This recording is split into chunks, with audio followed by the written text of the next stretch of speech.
masalah motivasi. Nah, nantinya dengerin baik-baik aja. Nantinya kakak bakalan nanya kalian satu-satu terkait permasalahan di motivasi belajar kalian. Nanti sampaikan ya, di proses ini kalian sampaikan.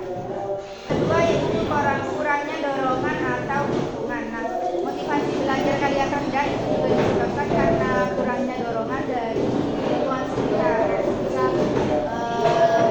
kalian kurang semangat belajar itu karena ngantuk ataupun karena apa ya namanya, kayak tidak ada dukungan lah dari orang tua atau enggak teman.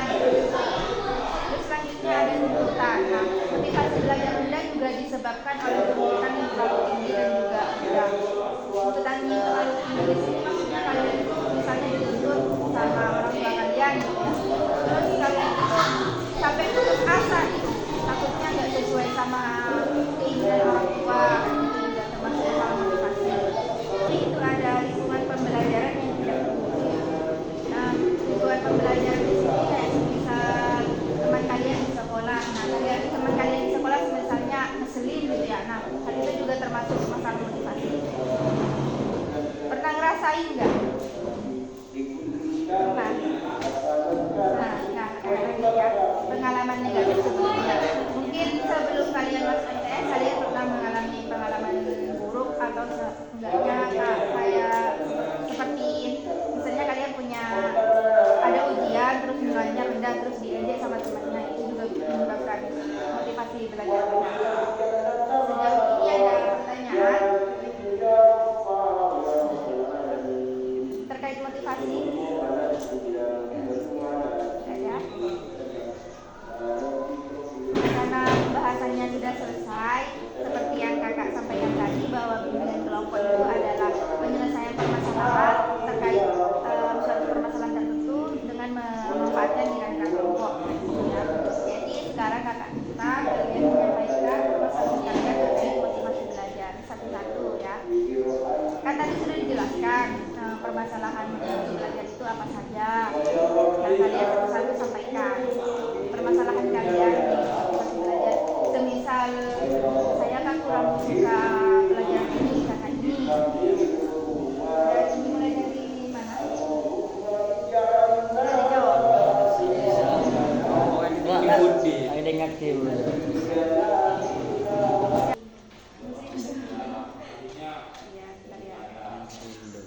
Ini nggak suka belajar bahasa Inggris, jadi hal itu menyebabkan kurang semangat ya belajar.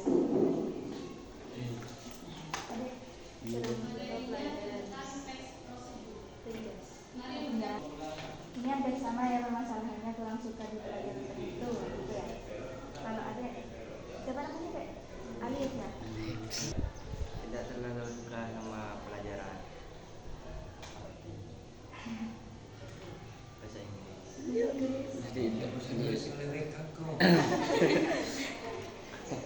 Terus ada yang lain deh selain kurang suka pelajaran bahasa Inggris, misal temennya kurang asik atau apa gitu. Ada kayak dapat tuntutan dari orang tua atau apa gitu. Gak ada. Ini Alif ya. Gak suka, semua gak suka pelajaran PS. Cuman kurang agak asik. Cuma pelajarannya ada. Dan adek, siapa namanya dek? Dan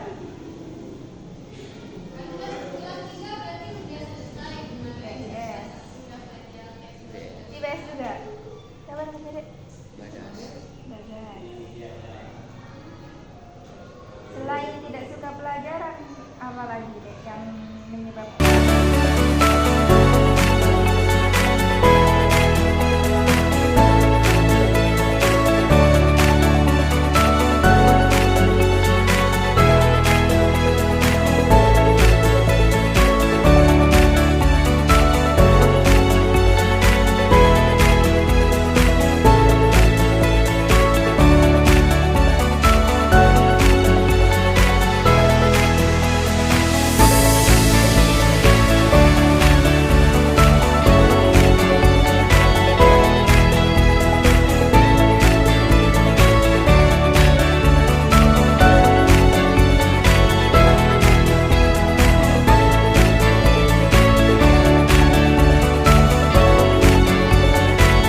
Jadi semisal seperti yang kakak simpulkan tadi, kalau semisal kalian ada hal yang mengganjal dari diri kalian masing-masing, sampaikan saja supaya komunikasi kalian antar satu sama lain itu bisa baik, kayak gitu. Hubungan kalian antar satu sama lain bisa baik, kayak gitu ya.